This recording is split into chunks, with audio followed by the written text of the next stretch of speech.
नारी का नरक द्वार क्या होता है, चलिए स्टार्ट करते हैं। सिल्क से भरी हुई ये छोटी सी कोठी जिसकी दीवारों से गरीब असहाय असमर्थ साथी की तरह चिपटी हुई है। छत इतनी टूटी फूटी गिरने वाली है कि जमाने में इनमें लैप लटक रहा था और कंकाल मात्र आज भी टंगा हुआ है। कालिख से पुते हुए चूल्हे ऊपरी पतली जिसके किनारे गायब हो चुके हैं औधी हुई है। पास ही टाट में लिपटी हुई रस्सी की बधी हुई एक अंगीठी पड़ी है और टूटा हुआ चम्मच भी, जिसकी यह दिशा इसके लिए उसने भी एक बासी और ठंडी कढ़ाई जबरदस्त खुर्ची गई थी। काठ कबाड़ में यह कोठरी आटी भरी हुई थी और चिथड़ी चादरें थी और गिलाफ से फटे हुए थे। एक तरफ एक पालना भी पड़ा था जिसमें एक बच्चा जिसका सिर बड़ा और रंग पीला पड़ा हुआ था लेटा हुआ था। कुंजी कब्जेदार बक्सा रखा हुआ था जिसका ताला खुला हुआ था क्योंकि कोई मूल्यवान चीज़ तो उसमें बच नहीं रही है जिसकी हिफाजत के लिए उस ताले कुंजी की ज़रूरत पड़ी। इसके सिवाय एक मेज़ पर पड़ी हुई 3 कुर्सियां भी थी जो ज़माने में लाल रंग की थी। टूटियल अलमारी और उनसे सटी हुई रखी थी। सामान की कमी को पूरा करने के लिए 2 बाल्टियाँ जिनमें एक गंदे पानी से भरी है और दूसरी साफ पानी, फिर एक बरोसी भी है। बस आसानी से समझा जा सकता है कोठरी तिल को भी जगह नहीं थी, लेकिन भी बेचारी पति और पत्नी को जगह दे रखी है। चरपाई और पालने के बीच जो संदूक रखा है उस पर अधेड़ यदुई बैठी हुई है। उसके दाएं हाथ की तरफ छोटी सी धुंधली सी खिड़की और बाईं तरफ मेज। वह हाथों में मोजा बूनती हुई पैरों से पालना हिलाती है और सामने मेज पर बैठा झूम झूम कर गाकर जो तालमुद पढ़ रहा है और सुन रही है। बीच बीच में कुछ को वह खा जा रहा है, कुछ को जैसे जैसे जोर से बाहर खींच निकालता है, कुछ को बड़े मज़े से रेक रेक कर पड़ता है और कुछ को ऐसे झपा जाता है जैसे सूखी मटर हो। जेब को रुमाल निकाला और कभी लाल रंग का था, कब साबित होगा, कभी अपनी नाक माथा पूछता है, फिर गोद में रखकर कानों पर आए हुए बालों को ठीक करता है। नुकीले तथा कुछ कतरी हुई दाढ़ी पर हाथ फेरता है, किंतु फिर वह अपनी दाढ़ी का कोई टूटा हुआ बाल निकालता है और उसे किताब के पन्नों के बीच रखकर गोद में पड़ा हुआ रुमाल उठाता है, उसे सीधे मुंह पर रखकर चबाता है। इसके बाद पैरों के ऊपर चढ़ाकर वह हिलाने लगता है और सबको होता है, किंतु साथ ही उसके सब माथे में बल पड़ जाते हैं, सीधे साधे और कभी टेढ़े हो जाते हैं, ग्रीव में और भौवें खो जाती हैं। कभी ऐसा लगने लगता है कि जैसे कि उसके सीने में कोई दर्द उठा है, क्योंकि वह अपने सीने पर हाथ रखकर जोर से दबा देता है। यकायक यह अपना सिर बाईं तरफ ओर झुक जाता है, बाएं नथुने में उंगली डालकर छींक लेता है, फिर अपना सिर सीधे तरफ को झुकाता है और सीधा नथुने में उंगली डालकर छींक लेता है। बीच में हुलास भी सूंघता जाता है और पैर खींचकर बैठ जाता है। आवाज़ तेज हो जाती है, कुर्सी चरमराती और मेज खड़खड़ाती है, किंतु पालने में सोया हुआ बच्चा जागता है क्योंकि वह जोर शोर हो रहा था। वह रोज ही होता है, इसके लिए कोई नई बात नहीं थी। और उसकी पत्नी बराबर अपने पति पर नज़र जमाए बैठी थी। उसकी जरा जरा सा भी आवाज़ जैसे जैसे कानों में पिए जा रही थी, जरूर रहती अपने समय से पहले ही बीत गई। कभी कभी यह आह भर लेती, काश यह लोग के लिए भी उतने योग्य होते जितने कि परलोक के लिए। फिर भी यहाँ भी सुख से रहता, जिंदगी आराम से करती, लेकिन फिर वह मन को स्वयं ही आश्वासन दे देती, आत्मसम्मान की क्या रक्षा की जाए। 2 नावों पर तो पैर रखकर नहीं चला जा सकता, पर बराबर सुने ही जा रही है। पल पल उसकी झुर्रियोंदार मुद्रा बदलती है और वह घबराई सी है और क्षण भर पहले से ही खुशी पर खेल रही थी। अब उसे याद आया कि आज तो बृहस्पतिवार और रविवार के लिए घर में एक दाना भी नहीं है, और याद आते ही उसके मुख पर व्याप्त खुशी हल्की हुई, फिर क्रमशः धुंधली होकर उड़ गई। खिड़की धुंध में उसने सूरज की तरफ देखा, बराबर हो रही थी। घर में एक चम्मच गर्म पानी भी नहीं था। हाथ में सलाइयाँ जलानी बंद हो जाती है, एक काली की उसके मुख पर छा जाती है। बच्चे की तरफ देखती है, उसने लगता है कि वह बस जगने वाला ही है। बेचारा बच्चा का कमज़ोर तो है ही, और उस पर कोई भी पीने के लिए एक बूंद दूध भी नहीं है। उदासी काली घनी धधलियाँ बदल जाती है, सलाइयाँ काँपती है और रुक रुक कर चलती है, और जब उसे एकाएक ख्याल आता है कि मियाद तो बीतने आई है, पर उसके मुख और चांदी की मोमबत्ती तो अभी गिरवी ही पड़ी है, संदूक खाली पड़ी है, लैंप भी बिक चुका है, तभी सलाइयाँ उसकी उंगलियों के सहारे हत्यारे छुरियों की तरह चलने लगती है। मुख उदासी घनीभूत होकर भौहों पर जमा हो जाती है। कोई तूफान आने वाला है, उसके गड्ढे में घुसी हुई रूखी मटकी आंखों में जैसे बिजली चमक उठी हो, और वो बैठा पड़ता ही रहा जैसे जैसे तैसा। कुछ पता ही नहीं इतनी देर में ही परिस्थिति क्या परिवर्तन हो गया। वह नहीं देखता कि पत्नी ने मोजा बुनना बंद कर दिया है, उसका माथा व्यथा भार से दबा जा रहा है, मेरी ओर देख रही है ऐसी दृष्टि से जिसकी नस नस की हिला दे।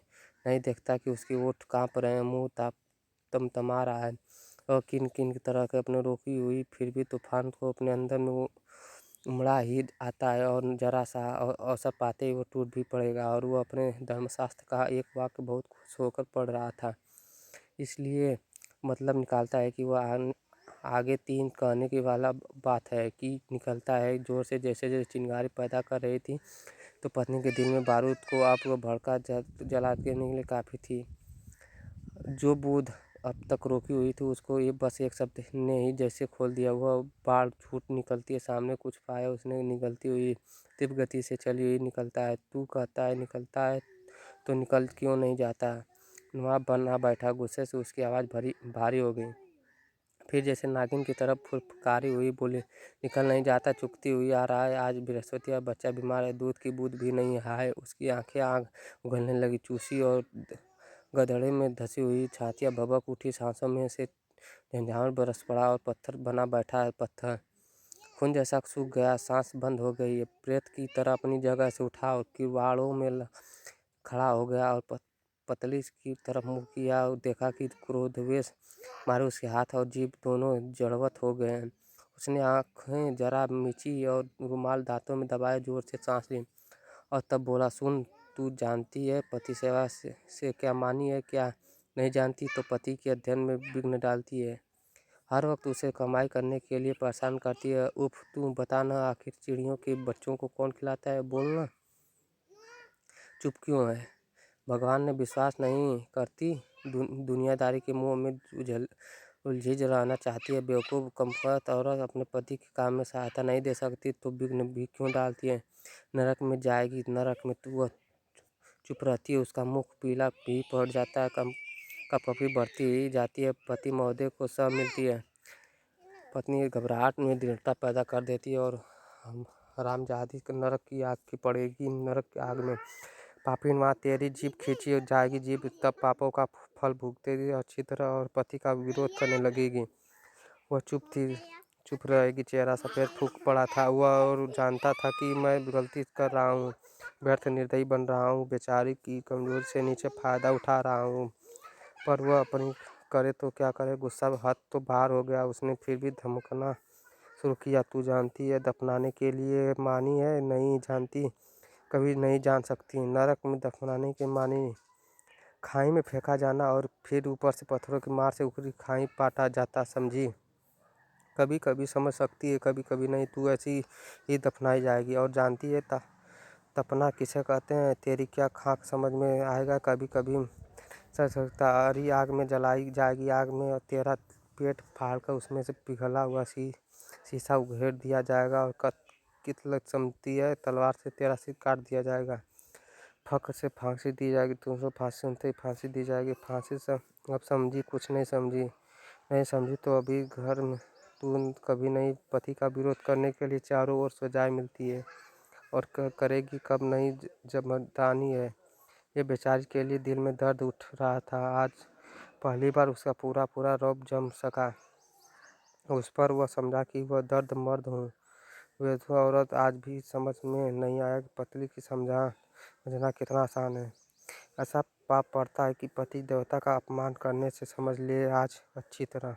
वह एक बार जोर से चीखा और चल दिया। मैं पढ़ने के लिए कमरे में जा रहा हूँ, उसने जरा मुँह कर विनम्र स्वर में कहा और भड़ाक दरवाज़ा बंद करके अंदर चला गया। दरवाजे में भड़ाक के बच्चे की नींद खुल गई और पलकें खुली तो मोम की चिंगारी से झलकता हुआ पीला चेहरा हिला। रोने की एक मरगिली आवाज़ पर कठोरी में रल गई, किंतु आपे बात थी, जैसे बैठे ही रही, कुछ सुना भी नहीं। आग घुटे हुए कलेजे से आवाज़ निकलती तो वह बात क्या कही। इस लोक में तो कुछ नहीं, परलोक की कौन जाने। कहता है फांसी लगेगी, पत्थर पड़ेंगे, आग में झोंक जाएगी। सर काट जाएगा, गला घोटा जाएगा, फांसी लगेगी, उबलता हुआ शीशा पेट चीरकर उगल जाएगा, पति की बात न मानने पर धर्मशास्त्र के विरुद्ध कार्य करने। हाय हाय हाय। फिर यह एकदम जैसे अत्यंत व्यग्र हो उठी। मुझे फांसी लगेगी, लेकिन यह नहीं, अभी नहीं, इंतजार किसका करना। बच्चे रोना शुरू किया, परंतु बाहरी नहीं। रस्सी रस्सी कोठरी में चारों तरफ पागल की तरफ घूमने लगी, कोना कोना देखने लगी।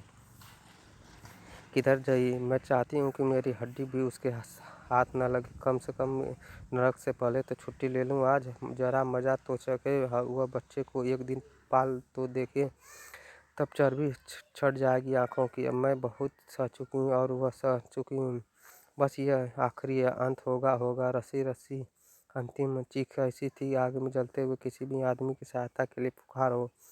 यह याद है कि रस्सी कहीं न पड़ी है, वो ठीक है, अंगीठी बंधी हुई है, अंगीठी में वही नज़र, वही दौड़ गई। अंगीठी से बंधी हुई रस्सी खोली, जैसे जैसे अमूल्य निधि पा गई। सिर उठाकर छत की तरफ देखा, लैपा वाला कुंदा मौजूद है, बस अब मेज पर चढ़ने की कसर है। वह चाहती है हाथ पर मेज पर उसने देखा कि बच्चा एकाएक चौंक उठा पड़ा है और एक किनारे झुककर पालने के बाहर जाने की कोशिश कर रहा है। कमज़ोर है ही वह, गिर और मरियल आवाज़ से सबका मामा मामा। उसे नए सिर से गुस्सा चढ़ा, रस्सी एक तरफ फेंक दी, मेज से कूद पड़ी।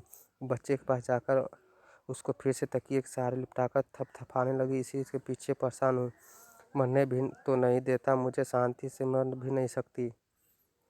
दूध चूसना चाहता है, दूध मैं कहती हूँ जहर जूस चूस जहर, उसमें दूध क्या कहाँ है। और यह कहकर उसने अपनी चूसी हुई ढीली छातियों को बच्चे के मुंह में ठूस दी। नहीं मानता तो ले ले चूस ले, खा जा, मार डाल मुझे। यही कहानी थी। आपको अच्छी लगी तो मेरे चैनल को सब्सक्राइब कर दीजिए।